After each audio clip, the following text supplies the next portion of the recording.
अस्सलामुअलैकुम। चैप्टर 3 का अगला इम्पॉर्टेंट क्वेश्चन हम करने लगे हैं।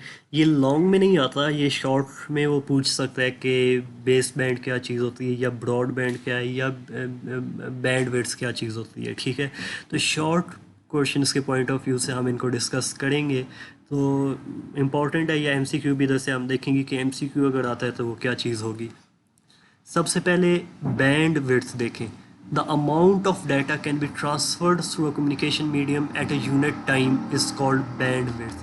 अब इधर एक चीज़ आप लोग देख रहे हैं कि यूनिट टाइम लिखा हुआ है। यूनिट टाइम के बारे में मैं आपको पहले बता चुका हूँ कि जब भी कोई चीज़ एनालाइज करनी होती है, कोई रिसर्च चल रही होती है, किसी चीज़ को हमने तज्ज़िया करना होता है, तो हम एक टाइम स्पेसिफाई कर देते हैं कि 1 सेकंड के अंदर हम देखेंगे या 5 सेकंड के अंदर देखेंगे। तो ये यूनिट टाइम वही चीज़ है।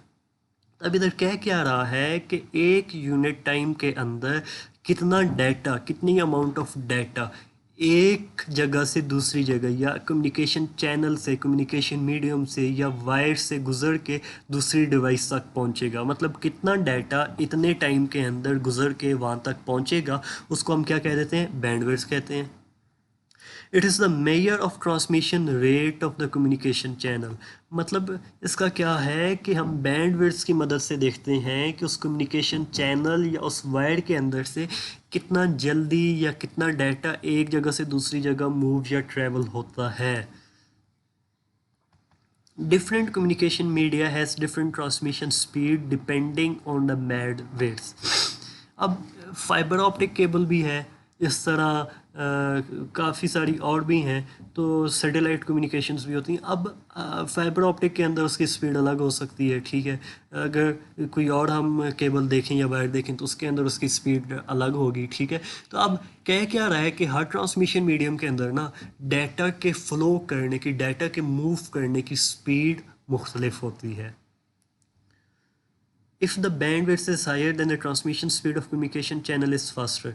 अब मतलब कह क्या रहा है कि अगर आपकी बैंडविड्थ ज़्यादा है तो इसका क्या मतलब है कि आपका डाटा उस कम्युनिकेशन चैनल से काफ़ी जल्दी एक जगह से दूसरी जगह ट्रैवल हो जाएगा या ट्रांसफ़र हो जाएगा। आगे देखें, ये एमसीक्यू में आता है। For analogue signals bandwidth is measured in hertz. अगर ट्रांसमिशन मीडियम से डाटा एनालॉग सिग्नल्स की फॉर्म के अंदर ट्रैवल होगा ना, तो उसकी यूनिट हम क्या कहेंगे? इतने हर्ट्ज डाटा ट्रैवल हो रहा है, यूनिट बता रहे हैं इसकी एक तरह से।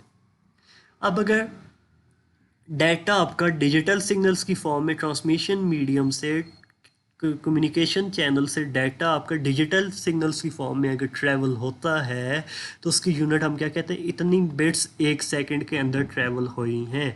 24 बिट, 1000 बिट, 10,000 बिट्स 1 सेकंड के अंदर ट्रैवल हो रही हैं। ये दो पॉइंट्स जो भी हमने देखे हैं ना, ये आपके एमसीक्यू के अंदर आते हैं। आगे देख लें, बेस बैंड क्या चीज़ है।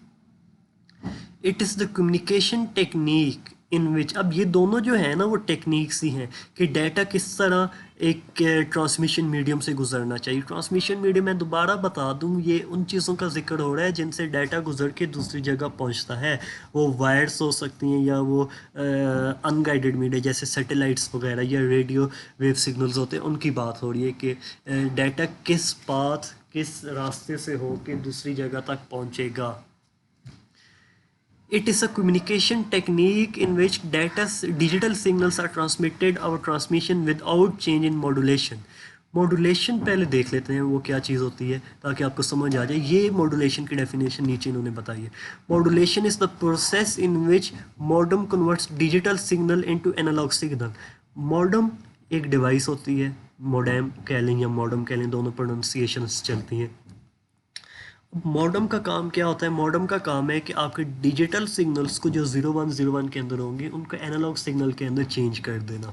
ये एनालॉग सिग्नल किस तरह होते हैं, डिजिटल सिग्नल कैसे होते हैं, वो हमने इसी चैप्टर के अंदर सिग्नल्स का एक क्वेश्चन डिस्कस किया था, वहाँ पे आप देख सकते हैं। अब इधर क्या रहा है कि बेस बैंड के अंदर हम एक जगह से दूसरी जगह डाटा को भेजते हैं, इंफॉर्मेशन को भेजते हैं, मगर वहाँ पे मॉड्यूलेशन परफॉर्म नहीं होती। मॉड्यूलेशन परफॉर्म नहीं होती का क्या मतलब है कि डिजिटल सिग्नल्स की फॉर्म में ही जाते हैं। डिजिटल सिग्नल्स को हम एनालॉग फॉर्म के अंदर चेंज नहीं करते। Digital signals are called base band signals. Digital signals को हम एक और नाम क्या देते हैं? Base band. ये एमसीक्यू में चीज़ आती है।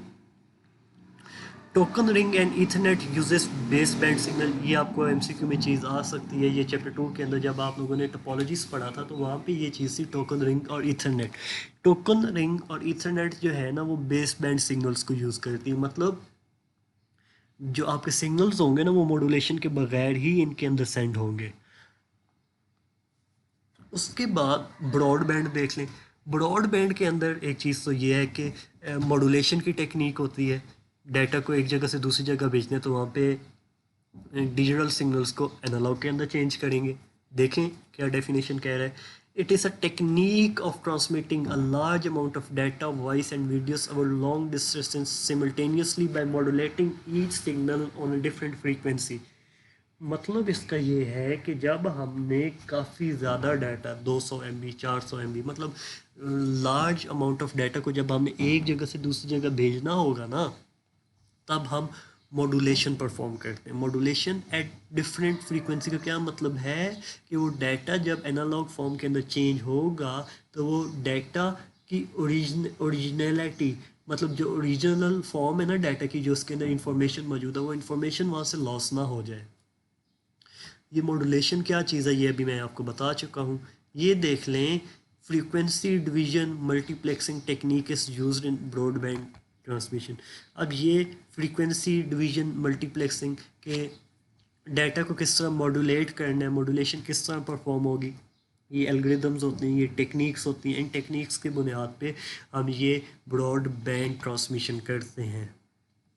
आगे देखें, broadband is the bandwidth and it is use by very high speed computers main frame. अब आमतौर पे जो बड़े कंप्यूटर्स होते हैं ना, जैसे आप लोग देखते हैं कि बैंकिंग सेक्टर के अंदर जो कंप्यूटर्स यूज़ होते हैं, मेन फ्रेम कंप्यूटर्स वगैरह, ये सुपर कंप्यूटर्स वगैरह, कह रहा है कि उनके अंदर ना ब्रॉडबैंड यूज़ होते हैं क्योंकि इनकी स्पीड काफ़ी फास्ट होती है। आगे क्या कह रहा है, it includes microwave, satellite, coaxial and fibre optic media. कि आमतौर पे ना ये सैटेलाइट या माइक्रोवेव या फाइबर ऑप्टिक या कोएक्सियल केबल से जब हमने डाटा गुजारना होता है ना, तब हम ब्रॉडबैंड टेक्निक को इस्तेमाल करते हैं। इन क्वेश्चंस को शॉर्ट में और एमसीक्यू के लिए देख लीजिएगा, तैयार कर लीजिएगा। अगर कोई क्वेश्चन हो तो वो आप मैसेज करके बता सकते हैं, दोबारा से मैं वीडियो अपलोड कर दूँगा। अल्लाह हाफिज़।